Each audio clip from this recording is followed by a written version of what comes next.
रामलाल, मौत का सौदागर। प्रस्तावना। उत्तर प्रदेश के शांत और धूल भरे कस्बे सूरतगंज में एक अजीबोगरीब फुसफुसाहट हवा में तैरती थी। ये फुसफुसाहट एक नाम के इर्द गिर्द घूमती थी, रामलाल। 55 साल का यह अधेड़ व्यक्ति, जिसकी सादगी उसके चेहरे से झलकती थी, मंदिरों में नियमित रूप से पूजा पाठ करता और खुद को एक धर्मात्मा के रूप में पेश करता था। लोग उसे पूजते थे, उसकी दयालुता की कहानियां सुनाते थे, लेकिन रामलाल की इस धार्मिक छवि के पीछे एक भयानक सच्चाई छिपी थी। उसकी एक और अजीब आदत थी। वह अक्सर बेहद गरीब परिवारों की लड़कियों से शादी करता और फिर शादी के ठीक अगले दिन वे लड़कियां या तो रहस्यमय तरीके से गायब हो जाती या मृत पाई जाती। गांव वाले इसे कुदरत की मार, किस्मत की बात कहकर टाल देते, अपनी आंखों पर पट्टी बांध लेते। उन्होंने रामलाल की दुर्भाग्यपूर्ण शादियों को एक बुरे संयोग से ज्यादा कुछ नहीं समझा। लेकिन इस चुप्पी को तोड़ने वाली एक लड़की थी, एक ऐसी आवाज जिसने इस भयानक खेल का पर्दाफाश कर दिया। पहला भाग, रामलाल की दयालुता का मुखौटा। रामलाल की उम्र भले ही 55 थी, लेकिन उसके चेहरे पर एक अजीब सा तेज था जो गांव की महिलाओं को उसे रामलाल बाबा कहने पर मजबूर करता था। वो मंदिर में पूजा पाठ करवाता, भंडारे आयोजित करता और गरीबों की मदद करने का नाटक करता। उसकी जेब से हमेशा कुछ पैसे निकलते थे जो वह जरूरतमंदों पर लुटाता था और इसी परोपकार ने उसे सूरतगंज में एक सम्मानित स्थान दिलाया था।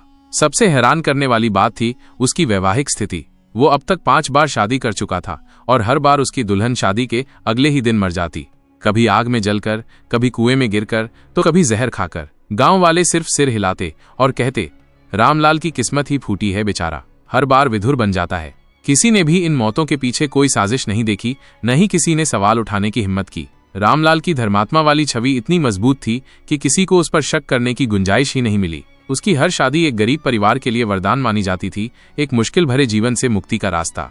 दूसरा भाग, 6वीं शादी का खूनी इतिहास। इस भयावह इतिहास के बावजूद रामलाल ने फिर से शादी करने का ऐलान किया। इस बार उसकी नजर एक और गरीब लड़की शांति पर थी। शांति की मां एक विधवा थी जो किसी तरह अपनी 2 बेटियों को पाल रही थी। जब रामलाल का शादी का प्रस्ताव आया तो शांति की मां की आंखें चमक उठीं। उसने सोचा, कौन अमीर आदमी एक गरीब लड़की से शादी करता है, हमारी तो किस्मत खुल गई। ये प्रस्ताव उनके लिए गरीबी के दलदल से निकलने का एक मौका था, एक ऐसी उम्मीद जो उन्होंने कभी नहीं की थी।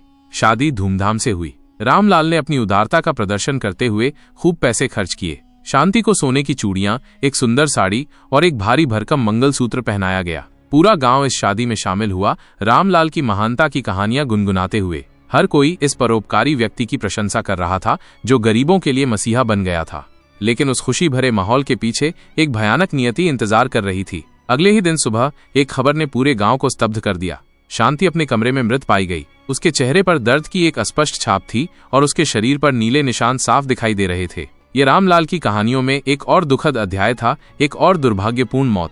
तीसरा भाग, सवालों की आहट और एक बहन की दृढ़ता।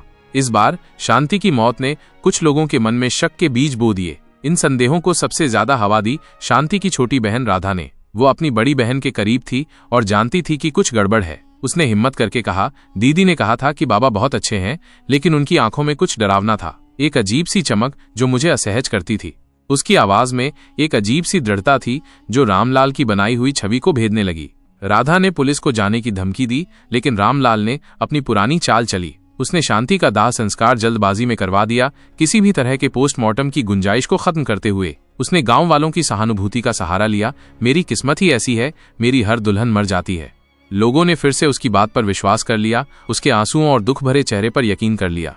लेकिन राधा चुप नहीं बैठी। उसकी बहन के लिए न्याय की पुकार उसके अंदर जल रही थी। उसने तय किया कि वो रामलाल की असलियत का पता लगाएगी, चाहे कुछ भी हो जाए। उसने खुफिया तरीके से पड़ताल करनी शुरू कर दी, हर उस धागे को पकड़ने की कोशिश की जो इस रहस्यमयी मौत के पीछे छिपा हो सकता था। चौथा भाग, सच की तलाश में एक जोखिम भरा सफर। राधा ने उन 5 औरतों के परिवारों से बात की जिनसे रामलाल ने पहले शादी की थी। सबका एक ही हाल था, बेहद गरीब, मजबूर और अपनी बेटियों की मौत के बाद चुप। उन्हें लगता था कि गरीबी ही उनकी नियति है और रामलाल ने उन्हें सिर्फ एक और दुख दिया था। हर परिवार में एक जैसी कहानी थी, शादी, फिर रहस्यमय मौत और फिर रामलाल की दयालुता का दिखावा। ये जानकारी जुटाने के बाद राधा ने रामलाल के घर में काम करने वाले एक युवा नौकर छोटू से दोस्ती की। छोटू एक सीधा सादा लड़का राधा के विश्वास में आ गया। एक रात जब दोनों अकेले थे, छोटू ने कांपते हुए कहा, दीदी, यहाँ रात को कुछ अजीब होता है। बाबूजी हर शादी के बाद उस कमरे में कुछ जलाते हैं और फिर कुछ लोग आते हैं, शायद दिल्ली से।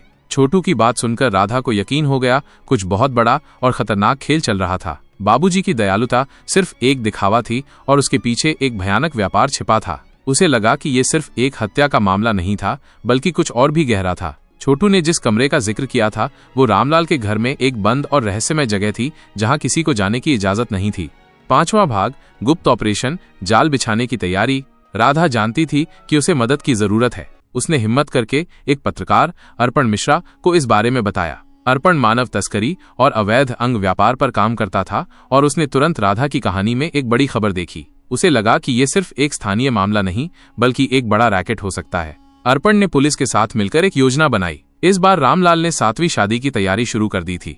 इस बार और भी गरीब गांव से एक लड़की लाने की योजना थी। रामलाल को अपने खेल पर पूरा भरोसा था। उसे लगता था कि वो हमेशा की तरह बच जाएगा, लेकिन उसे क्या पता था कि ये लड़की असली नहीं थी बल्कि पुलिस की एक अंडरकवर ऑफिसर थी, सुनैना। सुनैना एक बहादुर और तेज दिमाग वाली अधिकारी थी जिसे ऐसे जटिल मामलों को सुलझाने का अनुभव था। योजना ये थी कि सुनैना रामलाल के घर में घुसकर सबूत जुटाएगी। 6वां भाग, मौत का पर्दाफाश और भयानक सच्चाई। शादी हुई। सब कुछ वैसा ही हुआ जैसा पहले होता था, धूमधाम, दिखावा और रामलाल का परोपकारी मुखौटा। सुनैना ने शांति का अभिनय बखूबी किया। उसकी आंखों में भोलापन था, लेकिन दिमाग में एक खतरनाक योजना चल रही थी। रात हुई और रामलाल अपने पुराने रहस्यमय कमरे में गया। जैसे ही वो अंदर दाखिल हुआ, सुनैना ने अपनी छुपी हुई रिकॉर्डिंग डिवाइस चालू कर दी। वो देखती है एक छुपा हुआ दरवाजा खुलता है जो एक अंधेरे तहखाने में जाता है। वहां कुछ केमिकल्स और इंजेक्शन रखे हैं और एक डॉक्टर नुमा आदमी आता है जो रामलाल से बात कर रहा है। उस आदमी ने कहा, आज का माल थोड़ा मोटा है, जल्दी करो, हमें बॉडी चाहिए ऑपरेशन के लिए। रामलाल मुस्कुराते हुए कहता है, हाँ, पहले वाला भी बढ़िया बिका था, दिल्ली में 2 लाख मिले थे। ये सारी बातें कैमरे में रिकॉर्ड हो गईं। सच्चाई सामने आ गई। रामलाल असल में गरीब लड़कियों से शादी करता था, उन्हें बेहोश करके उनके महत्वपूर्ण अंग निकालकर उन्हें मार देता था और फिर लाश को जलाकर सबूत मिटा देता था। वो एक भयानक अंग तस्करी रैकेट का हिस्सा था जहां इंसान की जान की कीमत सिर्फ उसके अंगों से लगाई जाती थी। ये सुनैना के लिए भी एक दिल दहला देने वाला पल था। 7वां भाग, गिरफ्तारी और हंगामा। अगले ही दिन रामलाल को उसके घर से गिरफ्तार कर लिया गया। मीडिया में यह खबर आग की तरह फैल गई। रामलाल गरीबों का हत्यारा, मंदिरों का पुजारी या मौत का सौदागर।